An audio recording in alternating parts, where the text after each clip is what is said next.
152-79. Hey everybody, welcome to BDL 44 channel. Basically, I'm just in awe, absolute and utter awe, of what the Grizzlies was able to pull off against the OKC Thunder in Memphis tonight. The level of ineptitude that the Thunder showed was an embarrassment. Nothing short. And I wrote down some numbers to share with all of you guys so that you will understand exactly how bad it got tonight. Because it got ferociously horrible. Oh, it was just, like, seriously. First of all, 82-24. That was the points in the paint. Points in the paint differential there. 82-24. 14-41. That was the difference in assists between the two teams. 16-2. That was the steals advantage the Grizzlies had over them. 8-14.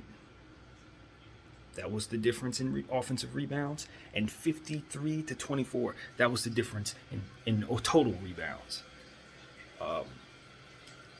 That was the largest point differential in NBA history. 73 points. 73 points.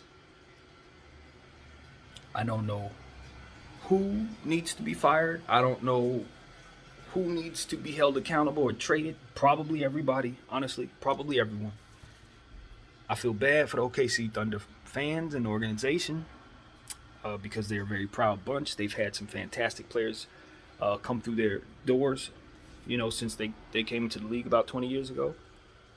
And this is the worst day in their franchise history by far. I would say worse than the day KD left. This is the day where they truly had to accept that their team is going to be down for a very long time. Because this is horrible. This is them in need of an entirely new everything. And I mean everything. They got to start from scratch. That's all I got to say. I don't keep anybody. And obviously, it must be said that Shai Gilgeous-Alexander did not play in this game. He was hurt, and that's a big deal because he had nothing to do with this. So I don't include him in this. I would want to keep him, and you paid him, so he's not the problem. But everyone else, pretty much, you gotta reevaluate them all at this point. You got to take a look at all of them. And I think they got some good players, so it's not like you get rid of everyone. But anyone who was involved in this needs to be evaluated. Coaching, players, everyone. You're an NBA team, man. This is bad. And like I said, I saw the highlights and it doesn't give me context. But the thing that stood out the most to me was Oklahoma City Thunder's energy walking off the court. No one was upset. It was like watching people walking away from a funeral. That's what it looked like to me. It was like utter devastation, deeper than basketball. I don't know what's going on there, but they need to really look at themselves. And, they're going to get talked about enough, obviously. But, you want to laugh and you look at the score and you laugh, but then you look at the highlights and you look at the team. And I'm telling you, when I walked away from watching that, I sat there for like a good minute in silence. And I came there with the intention of laughing. Like something bad is going on in OKC. Something really bad. And I can tell you, the biggest problem I saw was in the coaching. You left some guys out there who were just not able to even run. Like they were trotting early. And when I say trotting, I mean there were guys out there who were literally not fast enough to keep up with the players who were coming at them. And on the Grizzly side of things, the Grizzlies were playing like they were going up against the Nets or Phoenix or somebody. They came into this game with a certain level of killer instinct that was obvious from the jump. And when they start seeing that score run up, they kicked it into a different gear and really punished this team in ways that obviously show up in the score here. And they stood out more so to me than even the ineptitude of the Oklahoma City Thunder in those highlights, to be honest with you. They were crisp. They were shooting well. They were playing defense, and they were just having fun out there. And it's the score continued to get worse and worse. They started realizing they were doing something special, and they continued to pile it on. And I didn't blame them for that. I know there may be a few people who might look at that and say that's not cool or whatever, but once you realize you're doing something historic on your home court and you're doing it the right way, it's not like they were going around cheating in any way. They were playing the game hard. They were being aggressive. They were attacking. They were playing defense. So it wasn't like they were doing anything that was outside of what I would consider good sportsmanship from what I saw. So more power to them. Pile it on, because you want to establish yourself, the Grizzlies, as a team who can win without Ja Morant, which makes this even worse because Ja was not out there and they still were able to pile it on. But give credit to guys like Anthony Melton and, the entire team, really. I mean, Jaren Jackson, Brooks, they had a team effort that was really, really impressive. If I'm not mistaken, pretty much everyone on their team contributed in every category. All of the players did everything almost. And, you have like 9 players in double figures, almost 10 with another guy who had 9 points. I mean, this is a situation where you just got crisp, hot play from an entire team on the same day where you have the other team just completely and utterly devastated and in their feelings, it seemed to me, and not ready to play basketball. That's what I saw. So I hope they can figure it out. A lot of what was going on down there to me looked physical, to be honest. The players that they just had left on the floor were just not, they didn't have it. Some of those dudes were just like literally trotting. They looked like they were, had lead in their feet. And I'm like, okay, the coach needs to take some of these guys out, put some other guys in. And when he put the other guys in, it got even worse. He went all the way down his roster. Guys were getting minutes and just weren't producing. Baisley had like 3 points in 15 minutes. Robinson Earl, he's a new player that's really been playing well lately. He didn't have a good game tonight, man. 2 points in 24 minutes. A kid by the name of Watson I'm not familiar with, but they gave him 32 minutes. He only gave him 4 points tonight. Like, this is the type of production they were getting from their whole team, man.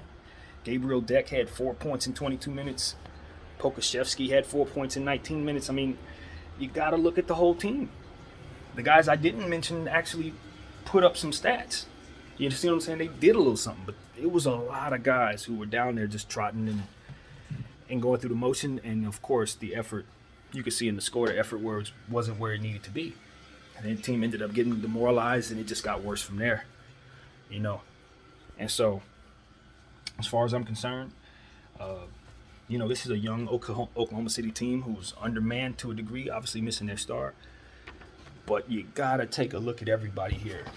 I've watched Oklahoma City Thunder a lot lately because obviously the Lakers have been getting pummeled by them, which makes this even worse in some ways for us, given the fact that this team is, going to be going down in history as one of the worst, and we can't seem to win a game against them. But all in all, this just shouldn't happen, period. I mean, when you're pros making millions of dollars, and you've gotten to this level, with all due respect to the Grizzlies, you're going to run the even better teams, Oklahoma. This ain't even the best team in the league. They weren't even at their best because they're missing a whole 40 points out of Ja Morant out there and like 10 assists. He's an MVP candidate. So, as far as I'm concerned, and granted they're missing their guy Shea, but this still would have been bad even if Shea was out there. I don't know if it would have necessarily been this bad, but he would have had to suffer a terrible loss this evening if he were out there. So you have to wonder how long he wants to be there looking at this, if he sees his future in this place after this. You got to even look at, and I said this about Portland, and they're struggling really bad too. But you got to take a look at, the fact that they're in a smaller market. They're a newer franchise. Without Dame, I don't know if Portland would be able to hold down the fort and be able to stay in Portland the way they've been building lately and with everything that they have going on. I'm going to say the same thing about Oklahoma City if they don't pull their stuff together. Now, obviously, they've done a good job of hoarding assets, so they should be able to get their stuff together rather quickly. But I would try to make a move for somebody right here, or maybe two somebodies, to be honest with you, because this This tells me that our development system isn't working. It isn't working. And, I don't know that you go backwards necessarily in terms of bringing in an old guy, like, say, I don't know, taking Russell Westbrook back from the Lakers. I don't know. Put that out there. But, I don't think that's the move. I think they want to stay young, but it just seems to me that their core, I like Lou Dort. Like I said, they got a guy by the name of Mann who's playing well. I like him. He played well tonight, too. Roby's shown some signs of life. They got some guys. Like I said, Robinson Earl usually plays well, but this team, it's just not. It's not where it needs to be. Obviously, when you're missing your best player, but even so, it's just the rest of the team. You got a bunch of pros out there that just could not give you anything on the road tonight. And it's one thing to lose. It's even another thing to get blown out, but to find yourself on the wrong side of NBA history, as in no one else has done this ever. Yeah, no, that level of ineptitude isn't acceptable. As a fan of the NBA, I'm honestly, seriously saying that. Like, that's too far. We've seen all the blowouts ever, and this was the worst one. Somebody got to go. My name is BDF44. Thank y'all for watching. I'm out.